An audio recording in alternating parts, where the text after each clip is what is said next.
After this, the king of the Ammonites died, and Hanun his son reigned in his place.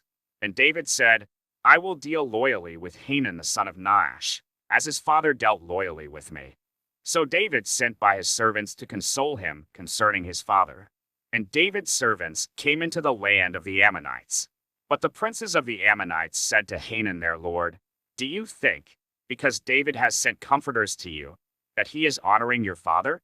Has not David sent his servants to you to search the city, and to spy it out, and to overthrow it?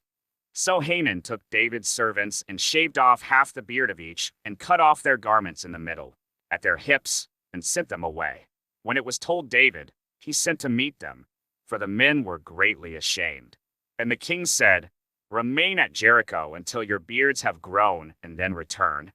When the Ammonites saw that they had become a stench to David, the Ammonites sent and hired the Syrians of Beth-rehob, and the Syrians of Zobah, 20,000 foot soldiers, and the king of Makkah with 1,000 men, and the men of Tob, 12,000 men.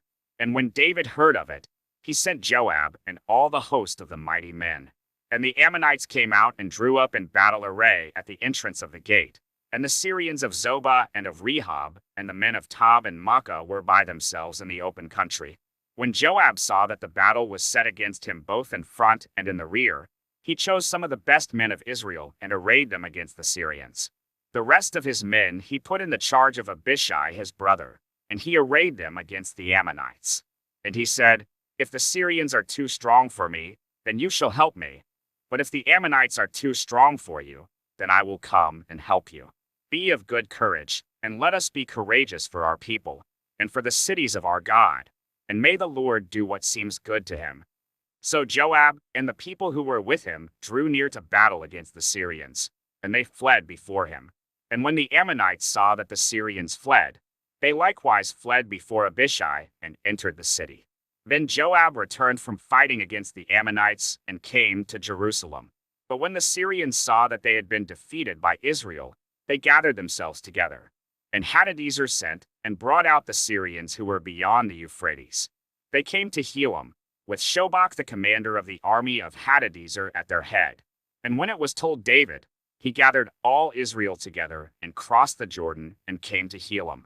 The Syrians arrayed themselves against David and fought with him. And the Syrians fled before Israel, and David killed of the Syrians the men of 700 chariots and 40,000 horsemen, and wounded Shobach the commander of their army, so that he died there. And when all the kings who were servants of Hadadezer saw that they had been defeated by Israel, they made peace with Israel and became subject to them. So the Syrians were afraid to save the Ammonites anymore.